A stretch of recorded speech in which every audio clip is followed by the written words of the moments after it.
하나님께 영광의 박수를 돌립니다. 오늘 우리에게 주시는 하나님의 말씀 디모데후서 1장 1절에서부터 5절까지의 말씀입니다. 하나님께서 우리에게 주시는 말씀 디모데후서 1장 1절에서부터 5절까지에 있는 말씀 우리 함께 같이 봉독하도록 하겠습니다. 하나님의 뜻으로 말미암아 그리스도 예수 안에 있는 생명의 약속대로 그리스도 예수의 사도된 바울은 사랑하는 아들 디모데에게 편지하노니 하나님 아버지와 그리스도 예수 우리 주께로부터 은혜와 긍휼과 평강이 내게 있을지어다.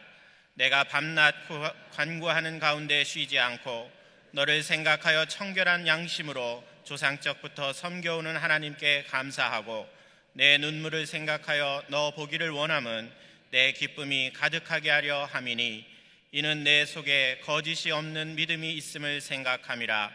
이 믿음은 먼저 내 외조모 로이스와 내 어머니 유니게 속에 있더니 내 속에도 있는 줄을 확신하노라. 아멘. 심우진 목사님께서 믿음을 이어가는 가정이라는 제목으로 하나님의 말씀을 전해주실 때 하나님의 큰 은혜가 임하시기 바랍니다.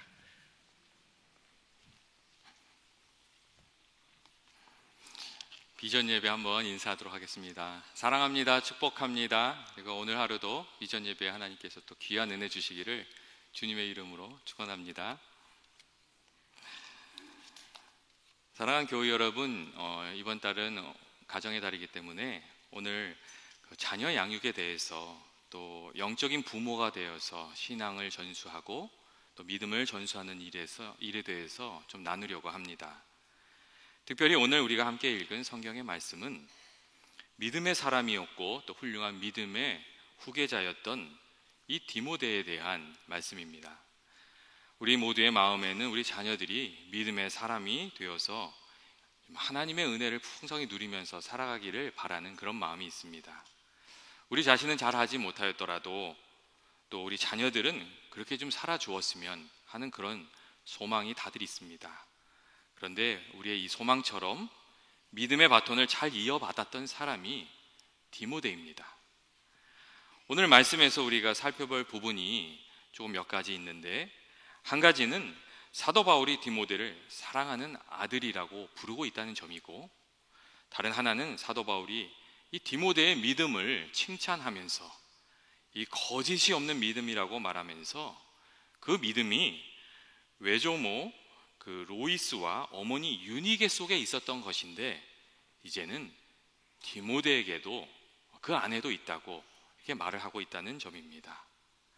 먼저 사도 바울이 디모데를 사랑하는 아들이라고 이렇게 말을 하고 있는 것은 디모데가 사도 바울의 그 영향력 속에서, 사도 바울의 가르침 속에서 그 믿음을 계속해서 발전시키고 키워가고 있었다는 그러한 것을 의미합니다.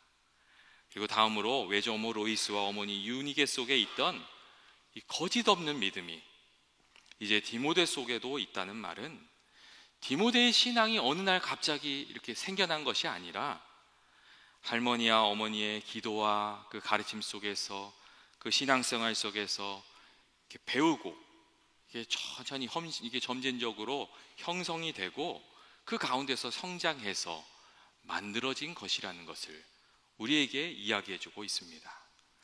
다시 말하면 디모데는 좋은 신앙의 가르침과 그 영향력 가운데서 믿음의 꽃을 피웠던 사람이라는 것입니다. 사랑하는 교우 여러분, 하나님께서 우리들에게 주신 자녀들이 어떤 자녀가 되기를 여러분 소망하고 계십니까? 만일 디모데와 같이 거짓 없는 신실한 믿음의 사람이 되기를 원하신다면 그 디모데의 할머니였던 또 어머니였던 이 로이스와 유니게처럼 우리가 먼저 신앙생활을 하는 신앙인이 되어야 되고, 또 자녀들이 신앙 안에서 성장할 수 있도록 영향력을 발휘하고 이 신앙적인 삶의 자리를, 이 믿음을 이렇게 키워갈 수 있는 그런 믿음의 환경을 우리가 만들어 주어야 됩니다. 신앙적인 분위기 안에서 참된 것을 보고 듣고 배우고 또 그 안에서 시행착오를 거하면서 격려도 좀 받아가면서 그렇게 자랄 수 있는 이 신앙의 환경을 제공해 줘야 됩니다. 또한 좋은 신앙의 멘토 아래서 이 자녀들에게 성장할 수 있도록 돕는 일도 우리에게 필요합니다. 디모데가 디모데 될 수 있었던 때에는 이 사도 바울을 만나서 사도 바울에게 좋은 믿음의 영향을 받으면서 살았던 것이 또 한 가지 중요한 이유이기 때문입니다. 디모데는 사도 바울을 통해서 바른 신앙을 배우고 바른 말씀을 배우고 또 어려움이 닥치면 어떻게 응답해야 되는지 사도 바울의 그 삶을 통해서 배웠기 때문에 정말 참된 신앙을 이어받는 믿음의 사람이 될 수 있었습니다. 그래서 우리 자녀들 주변에 어떤 신앙의 멘토가 있는가, 어떤 신앙적인 영향을 미치는 사람이 있는가 하는 것을 살피는 것이 중요하고, 자녀들에게 좋은 신앙의 영향력을 미치는 사람을 존중해주고 알아주고 또 잘 대해주고 그런 것이 필요합니다. 자녀들은 교회 학교에 보내던데 자기 자녀 돌보고 있는 선생님이 누군지도 모르고 그 교육자 이름도 모르고 이렇게 돼가지고는 참 어렵다는 이야기입니다. 여러분, 교모는 어떤 존재입니까? 신앙적으로 볼 때 내가 좋든 싫든 하나님께서 주신 자녀들을 이렇게 신앙적으로 멘토하는 역할을 맡은 사람입니다. 신앙의 유산을 물려주도록, 믿음을 물려주도록 책임을 맡은 사람, 그게 부모입니다. 신명기 6장 4절부터 9절 말씀을 보면 이러한 점을 분명히 알 수 있는데, 그 말씀이 이렇습니다. 오늘 내가 내게 명하는 이 말씀을 너는 마음에 새기고, 그 다음부터가 중요합니다. 내 자녀에게 부지런히 가르치며 집에 앉았을 때에든지 길을 갈 때에든지 누워 있을 때에든지 일어날 때에든지 그 말씀을 강론할 것이며, 너는 또 그것을 손목에 매어 기호를 삼으며 내 미간에 붙여 표를 삼고 내 집 문설주와 바깥문에 기록할지니라. 이렇게 하나님 말씀하시는 것을 읽을 수가 있습니다. 부모들에게 신앙의 유산을, 믿음을 전달해 줄 책임이 있고 신앙적인 분위기를 만들어줄 책임이 있다는 그런 이야기입니다. 여러분, 자녀들에게 가장 영향력 있는 존재가 누굽니까? 많은 부모님들이 흔히 말씀하시기를 애들이 말을 안 들어요, 이렇게 얘기를 하세요. 애들이 정말 말을 잘 안 듣죠. 하지만 자녀들이 가장 신경 쓰는 말이 부모의 말입니다. 겉으로 보기에는 이 친구들 말 잘 듣고 또 외부에 있는 사람들 말 잘 듣고 유명 스타의 말을 따라가는 것 같지만, 정말 인생의 중요한 시기에 중요한 결정을 할 때 그 마음에 이렇게 마음을 움직이는 말은 부모님들이 평상시에 해주었던 말입니다. 여러분, 부모님들한테 정말 엄청난 영향력이 있다는 것을 우리가 기억해야 됩니다. 그런데 만약에 부모가 하나님께서 허락해 주신 이 영향력을 바르게 사용하지 않는다면, 무엇이 옳은 것이고 무엇이 바른 것이고 어떻게 살아가야 하는지 이야기해 주지 않는다면, 자녀들은 세상의 영향력에 사로잡혀서 그냥 그렇게 살아가게 됩니다. 세상을 따라가는 세속적인 사람이 되는 것입니다. 그래서 자녀들의 신앙을 탓하기 전에 우리가 정말 그들에게 무엇을 말해 주었는지, 무엇을 보여 주었는지 또 깊이 생각해 볼 필요가 있습니다. 우리가 자녀들에게 믿음의 유산을 전달하고 믿음을 전달해야 될 책임이 있습니다. 그렇다면 부모된 자가 감당해야 될 일들은 무엇입니까? 첫째로 하나님의 말씀을 중심에 놓고 살아가도록 말씀을 들려주고 또 말씀대로 살도록 좀 칭찬하고 격려하고 힘을 주는 것, 그런 일들이 많이 필요합니다. 이 하나님의 말씀에 붙들려서 살아갈 때 자녀들이 하나님의 그 약속해 주신 축복 가운데서 살 수 있고, 말씀이 그 심령 가운데 심겨져 있을 때 말씀이 능력이 돼서 자녀들의 마음을 바꾸고 그 삶을 바꾸고 그들을 지키고 인도하기 때문입니다. 디모데후서 3장 15절 말씀을 보면, 성경은 능히 너로 하여금 그리스도 예수 안에 있는 믿음으로 말미암아 구원에 이르게 하는 지혜가 있다고 말씀해 주고 있습니다. 그 말씀이, 하나님의 말씀이 심령에 심겨져 있을 때 구원에 이르는 지혜가 허락된다는 겁니다. 또 골로새서 2장 3절 말씀을 보면, 성경은 지혜와 지식의 모든 보화라고 이렇게 말씀해 주고 있습니다. 말씀이 그 가운데 있을 때에 하나님께서 약속해 주신 그 하나님의 지혜와 능력이 그와 함께 한다고 이렇게 말씀이 가르쳐 주고 있는 겁니다. 우리가 말씀을 가르칠 때 한 가지 주의할 점은 말씀을 너무 간략하게 말하거나 희석시키지 말아야 된다는 겁니다.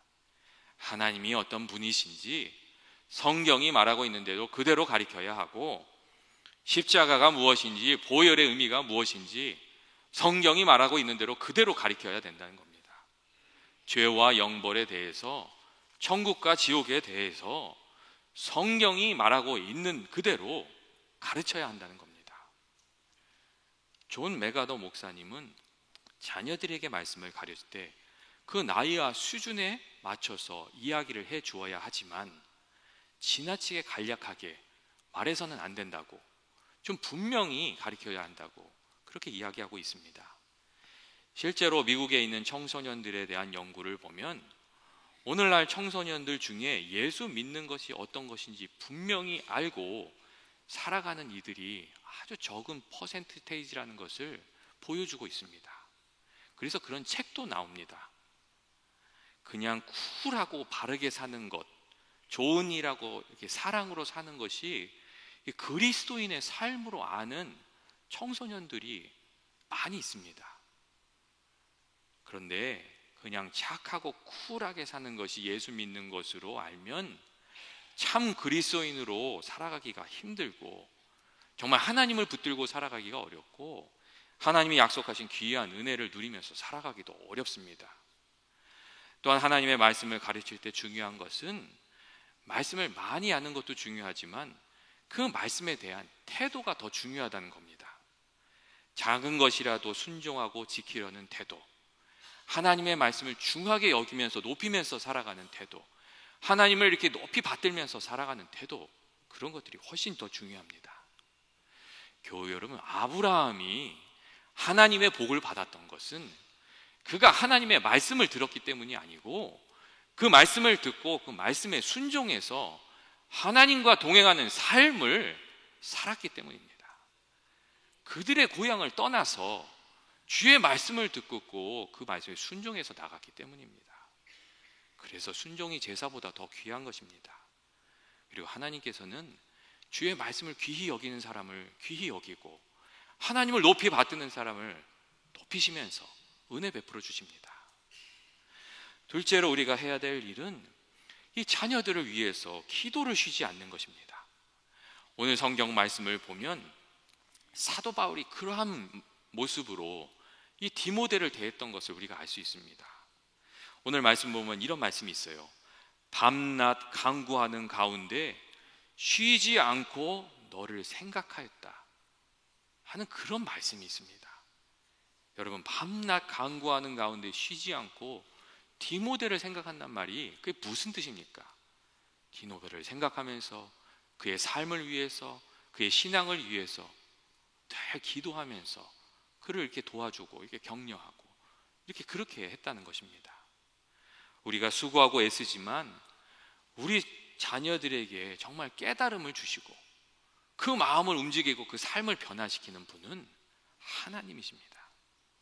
정말 하나님이 도와주셔야 됩니다. 이 신앙교육을 하면서 늘 뼈저리게 느끼는 것은 말을 물가에까지는 끌고 갈 수 있지만 물을 먹게 하기는 너무 어렵다는 점입니다. 정말 하나님께서 자녀들을 도와주지 않으면, 그 마음을 움직여주지 않으면, 깨달음을 주시지 않으면 하나님에 대한 믿음 가지기가 참 어렵습니다. 그래서 정말 주님이 일하여 주시도록, 주님이 역사하여 주시도록 우리가 기도를 해야 됩니다. 특별히 우리가 먼저 우리 자신을 위해서 기도해야 됩니다.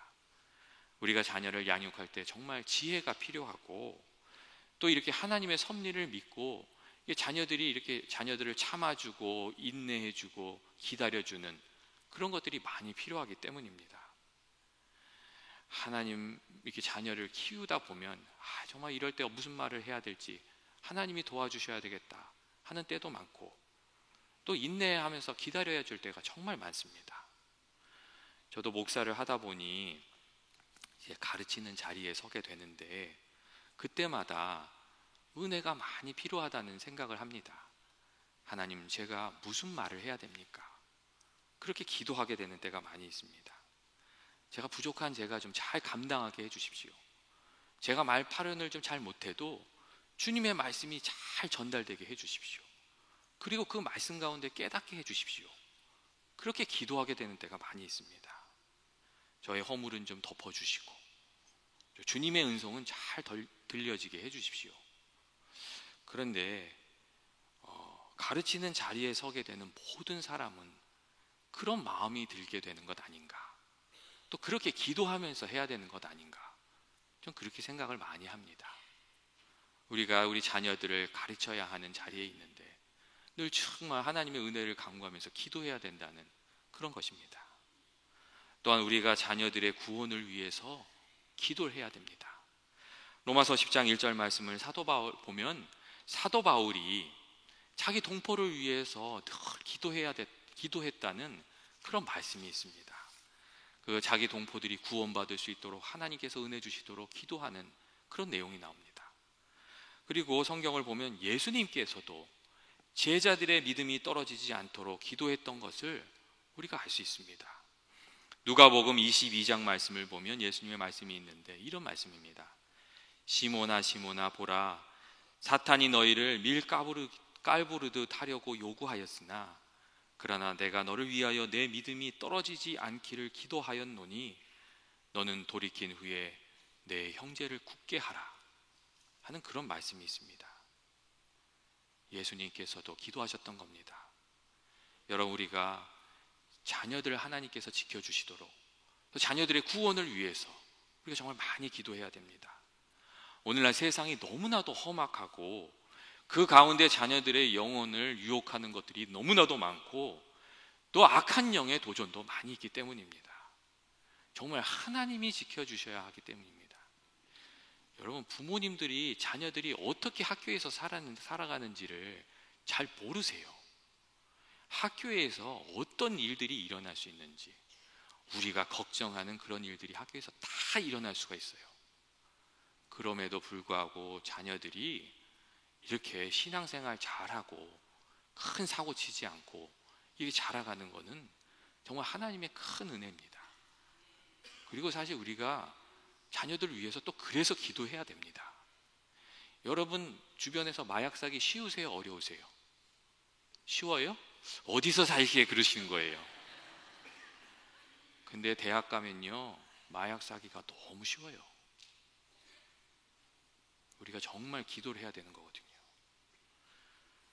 그리고 우리가 기도하면 하나님께서 그 기도를 들으시고 역사하시는 거예요. 예전에 저희 어머님이 저를 위해서 기도해 주시면서 천군 천사로 보호하여 주옵소서 막 그런 기도를 하셨어요. 제가 그 기도를 들으면서 무슨 천군 천사까지 얘기를 하셔. 제가 그랬거든요. 근데 성경을 보니까요, 기도하면 하나님께서 정말 천사들을 보내셔서 역사하시더라고요. 다니엘이 어려울 때 천사를 보내셔서 역사하고, 베드로가 감옥에 갇혔을 때 기도하니까 하나님이 정말 천사를 보내셔서 도우시더라고요.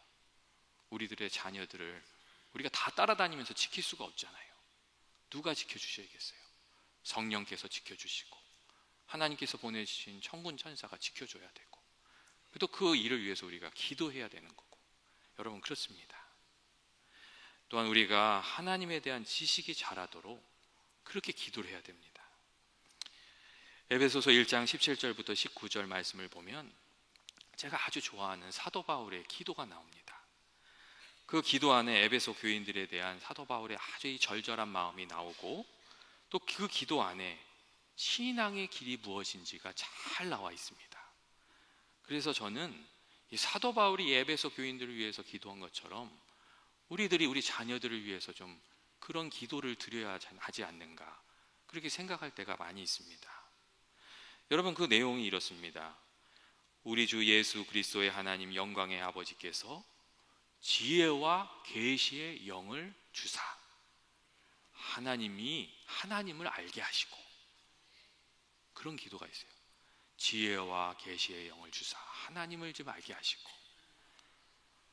너희 마음의 눈을 밝히사 그의 부르심의 소망이 무엇이며 성도 안에서 그 기업의 영광의 풍성함이 무엇이며 그 힘의 위력으로 역사하심을 따라 믿는 우리에게 베푸신 능력이 지극히 크심이 어떠한 것을 너희로 알게 하시기를 원하노라 하는 그런 기도가 있어요.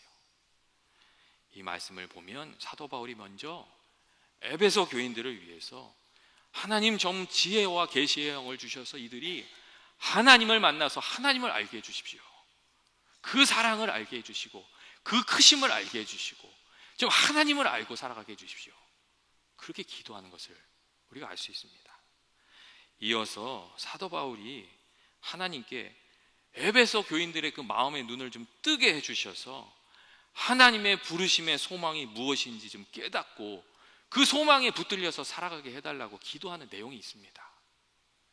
하나님께서 그들을 향한 마음이 무엇인지, 왜 불러주셨는지, 그들을 향한 비전은 무엇인지, 그 하나님의 그 마음과 비전을 깨달아서 그것에 붙들려 살아가는, 그것을 품고 살아가는 에베소 교인들이 되게 해주십시오. 그렇게 기도한 내용이 있습니다. 그리고 마지막으로 사도 바울이 그 기업의 영광의 풍성함이 무엇이며 믿는 우리에게 베푸시는 능력이 지극히 크심을 깨달아 알게 해달라고, 그것을 체험하면서 살게 해달라고 기도하는 내용이 있습니다. 그 삶 속에서 하나님의 살아가심과 능력을 좀 체험하게 해달라고 그렇게 간구하는 기도의 내용을 우리가 살펴볼 수가 있습니다. 그리고 저는 우리 자녀들이 이 사도 바울의 기도처럼 좀 하나님이 살아계심을 알고 하나님이 무엇을 원하시는지 좀 깨닫고 그 소명을, 그 콜링을 마음에 품고 살아가고 하나님의 능력을 의지해서 살아가는 그냥 자녀가 되도록 우리가 기도해야 된다고 저는 그렇게 믿습니다. 그리고 꼭 자녀가 아니더라도 우리가 살아가다 보면 영적인 부모가 돼서 이게 다른 사람을 돌봐야 되는 때가 있습니다. 그런 위치에 서게 되면 우리가 돌보는 사람들이 이와 같이 좀 하나님을 알고 하나님의 뜻도 알고 거기에 따라 살도록 하나님의 능력을 좀 체험하도록 또 기도하는 기도의 짐을 짊어져야 됩니다. 사실 이 기도의 제목은 제가 우리 교회 교인들을 위해서 기도하는 기도의 제목이기도 합니다. 자녀의 영적 부모의 역할을 맡고 계신 여러분 무슨 기도를 하고 계십니까? 건강을 위해서, 공부를 위해서, 친구를 위해서, 결혼을 위해서, 직장을 위해서, 성공을 위해서 기도하십니까? 그 모든 기도가 다 필요한 기도입니다. 그런데 사도 바울과 같이 좀 더 깊이 있는 기도로, 본질적인 기도로 하나님을 좀 알고 하나님 동행하는 사람이 되도록, 그의 능력을 의지하면서 살아가는 사람이 되도록 기도하는 우리가 되어야 합니다. 셋째로 영적인 부모가 해야 될 일은 신앙적인 삶을 살 수 있도록 신앙적인 이 가치를 몸소 보여주고 가르치는 것입니다. 무엇이 참된 것인지, 무엇이 옳은 것인지 우리가 말로도 가르쳐야 되고 삶으로도 가르쳐야 됩니다. 그리고 이 일을 잘 감당하려면 우리 자신이 정말 참 신앙인이 되어야 됩니다. 우리가 참 신앙인이 되어야 된다고 해서 제가 이 순간에 늘 자녀들에게 완벽한 신앙인의 모습을 보여줘야 한다, 그렇게 말씀드리는 것은 아닙니다. 그것은 인간으로서 할 수도 없는 일이고 또 그렇게 하려면 스트레스만 많이 받고 자녀들의 눈에 이게 가식적인 사람으로 보이기 쉽기 때문입니다. 영적인 부모가 된 우리가 해야 될 일은 늘 흔들리면서도 주님을 향해서 끊임없는 겸손과 순종의 삶을 사는 것입니다. 우리가 세상 살면서 막 흔들리더라도, 넘어지더라도 그때마다 다시 일어나서 믿음의 사람으로 살아가는 겁니다. 아빠는 왜 성경을 읽어? 아빠는 지혜가 부족하기 때문에 말씀을 읽지. 말씀을 읽으라고 말을 할 뿐만 아니라 또 말씀을 읽는 것도 보여줘야 됩니다. 엄마는 왜 기도하는 거야? 하나님이 도와주셔야 된다는 것을 믿기 때문이지. 우리가 그렇게 말만 할 뿐만 아니라 또 모습으로도 보여줘야 됩니다. 그리고 자녀들이 부모의 잘못을 지적할 때 그때가 정말 중요한 때입니다. 이 자녀들이 들린 것 같은데 이런 눈으로 이렇게 레이저 광선을 쏠 때가 있어요. 아빠 그건 아닌 것 같은데, 그때에 힘으로 권위로 누르면 신앙적인 영향력이 사라집니다. 그런 레이저 광선을 받으시면 말씀에 비추어서 나 자신을 살펴봐야 됩니다. 그리고 나의 말이나 행동이 주의 말씀에 부끄럽지 않으면 그 신조를, 그 믿음을 지켜가야 됩니다. 자녀들의 눈빛이 다 옳은 것이 아니기 때문입니다. 어떤 경우는 중심을 지켜야 될 때가 있습니다.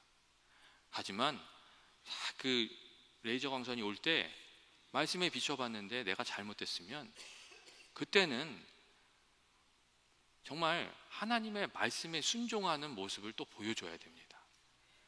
말씀과 사람들 앞에서 겸손함을 보여야 되고, 감정이나 기분에 따라서 사는 것이 아니라 말씀에 대한 순종으로 내가 살아가고 있다는 것을 보여줘야 됩니다. 맨날 자녀들한테 미안하단 말을 해도 안 되지만 잘못된 것을 알면서도 고집을 피우면 신앙적인 영향력이 아예 사라져 버립니다. 제가 우리 아들하고 말싸움을 좀 하다가 한번 진 적이 있어요. 그래서 막 고집을 제가 피우다가 아들한테 미안하다고 얘기를 했어요. 그랬더니 되게 좋아하더라고요. 근데 그 다음에 제가 할 수 있는 얘기가 생겼어요. 야, 앤주, 아빠도 잘못하면 미안하다고 그러잖아. 너도 미안하다고 말을 해야 돼. 그랬더니 고개를 끄덕끄덕 하는 거예요. 사랑하는 교우 여러분, 위기가 왔을 때 위기를 감추는 것이 아니라 기도로 인내하며 또 믿음의 길을 가는 것을 우리가 보여주어야 됩니다. 부모는 늘 자녀들에게 멋진 모습을 보여주고 싶지만 자녀들이 부모의 멋진 모습과 완벽한 상황에서만 믿음을 배우는 것은 아닙니다. 오히려 인간적이고 따뜻한 모습을 통해서 배우고, 연약하고 부끄러운 어려운 상황 속에서 부모가 보여주는 그 믿음의 모습, 기도의 모습을 통해서 자녀들이 훨씬 더 많은 것을 배웁니다. 그리고 그들의 인생의 어려움이 찾아왔을 때 그 부모를 따라서 기도하는 사람으로, 믿음의 사람으로 용기를 내서 살아가게 됩니다. 벽장 안에서 주님을 향해 드려지는, 또 아이들의 침대 머리맡에서 드려지는 어머니의 눈물의 기도들, 그런 약한 모습들, 하나님께 드려지는 우리들의 약한 모습이 자녀들의 마음을 훨씬 더 많이 울린다는 것을 우리는 잊지 말아야 됩니다. 사랑하는 교회 여러분, 영적인 부모로 부르심을 받은 우리들이 감당해야 될 일이 무엇입니까?